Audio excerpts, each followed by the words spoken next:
The hotel keycard felt heavier than plastic should. I found it at 6:47 a.m. on a Tuesday in early November, tucked inside the breast pocket of Nathan's charcoal suit, the one he wore only for important dinners. He was still in the shower, singing off-key to whatever jazz playlist he'd left running on his phone. I slid the card out, turned it over. Room 1408. Our suite was 1412, 2 doors down. I placed it back exactly as I'd found it, closed the pocket flap, and went downstairs to make his coffee the way he liked it. Black, no sugar, scalding. When he appeared 10 minutes later, hair still damp, he kissed my temple and said, "You're a saint, Claire." I smiled the small, practiced smile I'd perfected over 9 years and replied, "Just doing my part." He left for the hospital. I sat at the kitchen island for a long time, staring at the faint steam rising from my untouched mug, and felt the first clean crack appear in the life. I'd been living. Not anger yet, just recognition. The kind that arrives quietly and stays. Nathan Hargrove, pediatric neurosurgeon, had always been good at compartments. Patients in one box, colleagues in another, home in a third. I used to think I occupied the largest compartment. I was wrong. The second keycard was not the beginning. It was simply the moment the pattern became undeniable. I started keeping records the way I once kept fabric swatches. For my textile design thesis, methodical, color-coded, precise. Hotel folios photocopied in the business center while he presented at conferences. Minibar charges for items he never touched: Diet Coke, macadamia nuts. He was allergic. Spa appointments booked for 2 consecutive afternoons when he claimed. He was in panels all day. Venmo transfers labeled dinner thanks to a woman whose name I recognized from his department holiday party 2 years earlier. Elise Moreau, junior attending in oncology. I didn't cry. I had cried enough in the early years, when he first suggested I pause my studio work just until the fellowship ends, when he explained that my laugh carried too far at faculty dinners, when he came home smelling of unfamiliar perfume and said it was hospital air. Tears were noisy. I needed silence now. For 14 months I moved through our house like a ghost collecting evidence. I photographed receipts left on the dresser, saved calendar overlaps from his shared Google account password since residency. His mother's maiden name plus his birth year. Security through sentimentality. I met a digital forensics consultant in a coffee shop 3 towns over, paid cash. Asked calm questions. She taught me how to export location data without triggering alerts. Every Thursday morning I told Nathan I was going to yoga. Instead, I sat in my car in the parking lot of a strip mall, adding new pages to the accordion file hidden behind the guest room linens. The file grew thick, so did the certainty inside me. The breaking point came in March. Rain drummed the skylight above the kitchen island. Nathan announced over breakfast that he was presenting at the Orlando Symposium.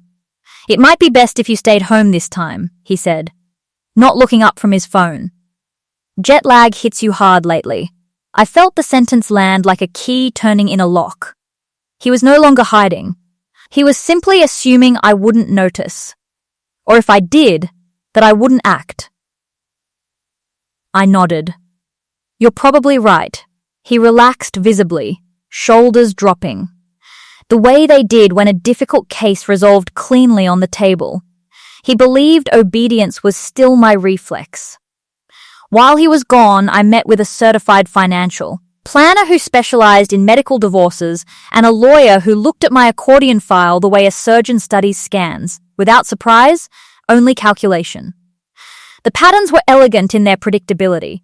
Bonuses diverted to a separate account, weekend team retreats in the Hamptons, jewelry purchases expensed, then reimbursed in cash deposits. 9 years of marriage, 9 years of me managing his schedule, his household, his public image while he built. The reputation that now made him untouchable. Or so he thought. He returned Sunday evening, tanned, expansive, talking about breakthrough discussions and networking wins. I served the seared scallops he liked, poured the sansere, listened. Over coffee I slid the file across the marble island. No flourish, just paper meeting stone. I kept records, I said. Like you always told me, documentation matters. He opened the file slowly, flipped pages. His face didn't crumple the way I'd imagined it might in weaker moments. It simply went still, the way it did in thee or when something unexpected appeared on the monitor. His attorney tried the standard playbook. My part-time consulting income was negligible compared to his earning trajectory. The lifestyle he'd provided was generous. I'd chosen to step back from my career. But the prenup he'd insisted on in year 2 had a morality clause he'd forgotten about. The location data placed him at hotels with overlapping reservations. The second keycard had left a trail even a brilliant surgeon couldn't erase. We settled in 8 weeks. I kept the Brookline brownstone. I'd found it. Negotiated the price in 2015 when the market was soft, half the retirement accounts. Structured support for the years I'd paused my work. He kept the name on the new pediatric wing and the illusion that he'd controlled the ending until the final signature. I moved nothing sentimental, just my clothes, my old sketchbooks, the loom I hadn't touched in a decade. The loft in Cambridge has northern light and no history. I started taking commissions again, large-scale textiles, custom installations. The first piece I completed was a wall hanging, layers of charcoal grey fading into sharp gold at the edges, threads pulled taut, then released in deliberate patterns. I titled it Compartment 1408. Nathan texted once. 3 months later, we could still talk. I read it in the quiet of my new kitchen, sunlight slanting across the counter. Then I deleted it. Some silences are punishments. Others are simply the sound of someone finally stepping out of the shadow they cast themselves. I carry one keycard now. Mine. Every time the door clicks shut behind me, I remember, the heaviest thing isn't the plastic in your hand. It's the moment you decide not to put it back. Where you found it. The end isn't loud. It's precise. And it belongs to me.